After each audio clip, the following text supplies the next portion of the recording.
clubs to colleges. He's a resident of Ledgewood, New Jersey, comedian and magician Bobby Gallo. Welcome to the program, Bobby. Thank you, Lee. And did you start doing this as a kid? So many people do that wind up doing hand magic, right? Yes, basically. Absolutely. Manipulation, sleight of hand. Yeah, when I was a small child, I was very much into magic. As a matter of fact, you know, during 5th grade, I was probably one of the youngest people to ever saw a person in half. My shop teacher was really nervous because I borrowed one of the saws from him. Was it your shop teacher that you sawed in half? No, it wasn't. Oh. Did it work? It was a classmate. Yes, yes. Oh. I mean, well, let me put that another way. Did the classmate survive? Oh, yes. Yes, they did. Was he worried? No, it was a she, and it did cause quite a commotion, let me tell you. I'm sure it did. I'm sure. Where did you do this? Like in the auditorium as part of a show? Auditorium for it was a 5th grade talent show, and believe it or not, my own mother didn't even know I was going to do it till the last minute. When she came to the show, she was quite surprised. When I went to school, the most exciting thing that ever happened in an auditorium was the principal tripped on the steps. I mean, we never had anybody sawed in half. Now, when you did you start to work at a young age as a magician? I mean, doing like bar mitzvahs and weddings and stuff like that? Mostly birthday parties, yes. When I was a very young, aspiring magician, I would do birthday parties just to get practice and to get exposure in front of an audience and to, you know, pretty much work out the act. I stopped doing magic for a period of years in high school, and then I came back to it when I started to do comedy clubs. Did your parents keep saying, get a job? I think they were skeptical at first, as most parents would be. But since then, the career has really taken off. I've toured all around the country. I've done colleges, industrial trade shows, comedy clubs, resorts, pretty much everything. Now, as I said before, I love hand magic and card tricks and stuff like that. There was a man, I'm not sure he's still alive, named Sleight. Unfortunately, was he the king of them all? He really was. He really was, and unfortunately, he left us just a few years ago. Yeah. He certainly was one of the greatest sleight of hand magicians who have ever lived, and I think he was an inspiration to most modern-day, you know, superstars of magic, including the real big guys that you see on TV all the time. Do you ever do what they call illusions, or you just stick with the card tricks and the hand magic? I basically tried to do, you know, more manipulation and audience interaction, just like I'm talking to you right now. Okay, let's interact. Got a deck of cards here that says Bobby J. Gallo. Yes, and that's right. That doesn't mean that they're a trick deck or anything like that. That's just a marketing thing. As a matter of fact, Lee, you could see that all the cards are indeed mixed and all different. Yes, matter of fact, you could even give that a little look-see if you'd like to. The whole deck? Yeah, sure. Now, see, when I play gin with my wife, she has to shuffle. That's how clumsy I am with cards. But oh, that's great. There you go. And Lee, looks like you really mixed those things up there. Gee whiz, boy. At least 3 of them. At least 3 of them. Gee, I hope this trick works. You know what I'm saying? I'll tell you what, Lee. What I'm going to do is I'm just going to riffle through the cards, and you're going to select one by telling me to stop anywhere you'd like. Fair enough? Fair enough. Here we go. Here we go. Now. Right there. Okay, Lee, I want you to take the card right where you told me to stop, okay, and show our viewers at home. I'm not going to try to guess the card. Okay, we need a little close-up over here. There, we got it in the camera. Okay, Everybody can see what it is. Now I'm going to take the spot on the table right here. I'm going to take it. I'm going to just take that handkerchief, put it right down. Lee, if you could put the card inside of the deck, and we'll put the deck right down there, right onto the table. I'm going to give it a little tap. Believe it or not, that card's going to go right through the handkerchief and end up on the bottom. Wouldn't that be amazing? Truly. Especially since you had a free choice of any card. Here we go. 1, 2, 3. And believe it or not, Lee, all I have to do is lift it up, and your card is... Hey, wait a minute. Your card's not there. There's something wrong here. Wait a minute. Let me look inside and Wait a minute, that's a card, but that's completely blank card. Oh, wait a minute, I think I know what happened. I didn't tap hard enough. Oh, well, tap it again. Yeah, no, you see, this happens all the time, but when I don't tap hard enough, the card doesn't go all the way through. Uh-oh. There we go, folks. The 9 of hearts, that's exactly the card. Look at that. Yeah, when you blow your nose, do you aim for the hearts or for the white spots? Come on. Well, there's one way to do it, I guess. Now, that's a trick that takes a little equipment. Sure. Like a handkerchief and a little setup. Well, actually, believe it or not, it doesn't at all. It's because I could prove that to you right now. As a matter of fact, Lee, I'm glad you asked me something like that, because now what I'm going to do is give those a little bit of a shuffle, and you can see that all the cards are mixed and different. Yeah. What I'm going to do, Lee, is the world's fastest card trick for you. Okay. And this doesn't take any setup, any equipment, nothing. All you have to do is say stop anytime you like. Stop. Right there? Right okay, there. Lee, I'd like to take the card where you told me to stop. Okay, look at the 10 of hearts, put it back. Now, what I'm going to do is tell you what it is. What? Now, you just did. Was that the card? I told you it was a quick trick. It's already over. Look at that. So you want to see it again, folks? Yeah. You're probably wondering how I do that. Yes, I am, as a matter of fact. As long as you and the viewers at home don't tell anybody, I can tell you that the card is marked on the back. It's true. You see it's marked on that side, and if I turn it over, it's marked on that side, too. Now, what? They always go for the card, ladies and gentlemen. They really do. Okay, we're going to take a little break, and when we come back, we'll talk some more with Bobby Gallo, and we'll even tell you where you can see his entire performance, which, well, we'll tell you that when we get back. I'm going to make him disappear right now. I'm really, poof, you're gone.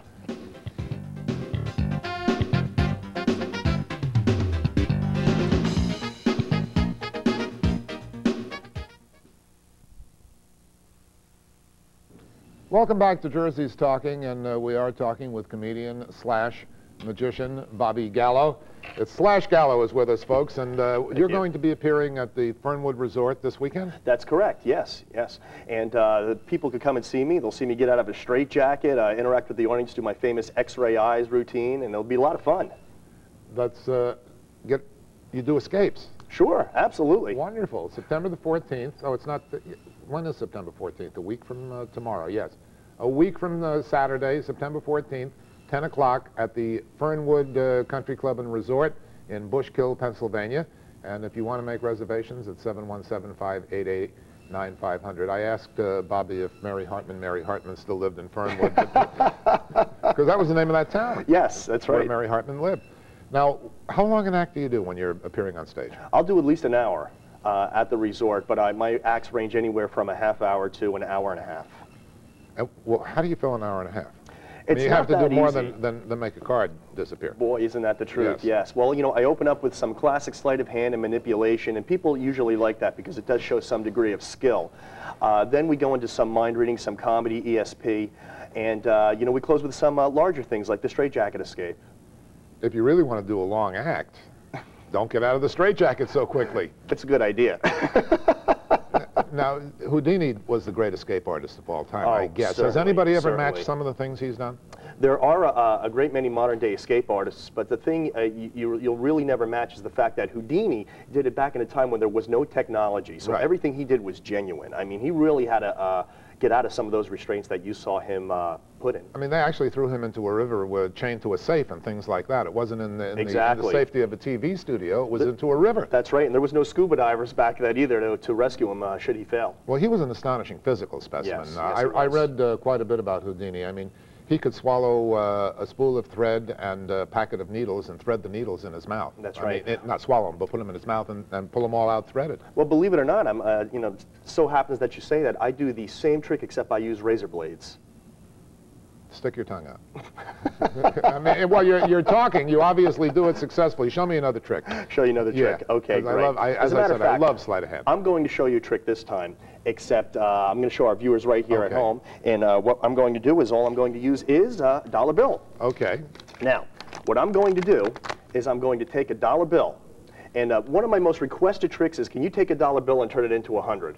I said, well, I haven't gotten that good yet, but what I'm going to try to do... When you're working in Vegas, it goes the other way around. Oh, boy, real quick. I'm going to try to just turn it into a 5. Okay. Okay, we're going to take the dollar bill. We're going to fold it once.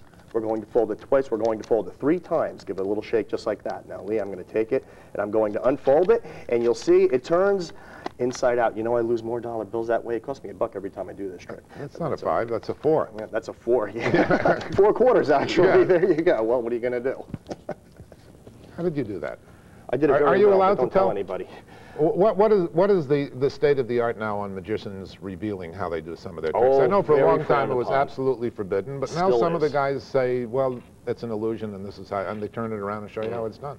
Well, I like to tell people, if you ask me how to do a trick and I tell you, one of 2 things is going to happen. Either you're going to be very disappointed because, believe it or not, it's all sleight of hand and there's very little technology involved. It's not the secrets that people really think are involved.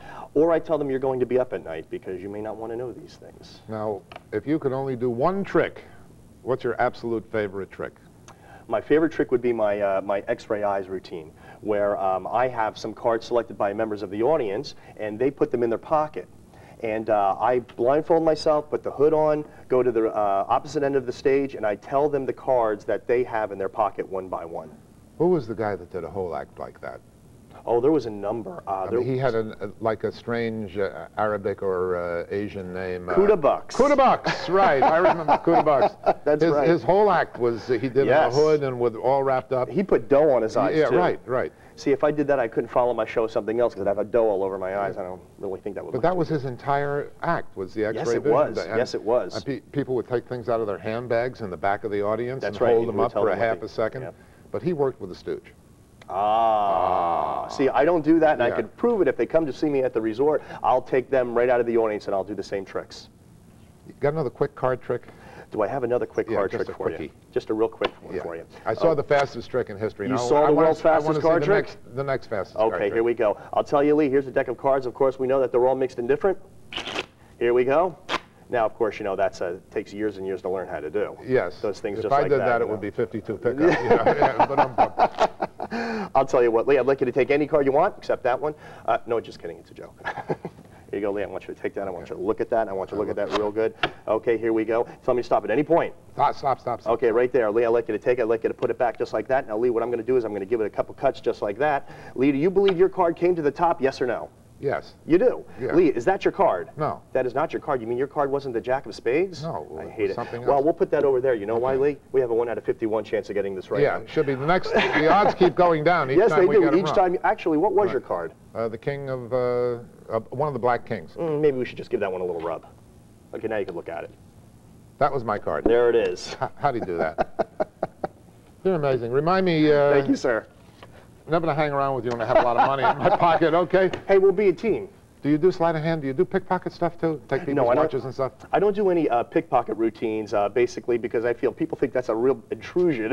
Yeah, well, you have to touch them to grab it. I'd rather read their mind, and we'll keep it personal like that. Okay, a week or so down the road on a Saturday night at the Fernwood Resort, Bobby Gallo will be there with his deck of cards, with his dollar bill, and with his blindfold, and with his straitjacket. That's right. Okay, thanks for being on our program. Really enjoyed having you here. Thank you. 1, 2, 3, 4, 5. Okay.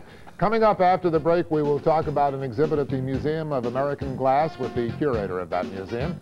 I don't know what that's all about yet, but I will take a crack at finding out next. They're writing those puns again. The mushrooms are going mad. We'll be right back with more of Jersey's Talking.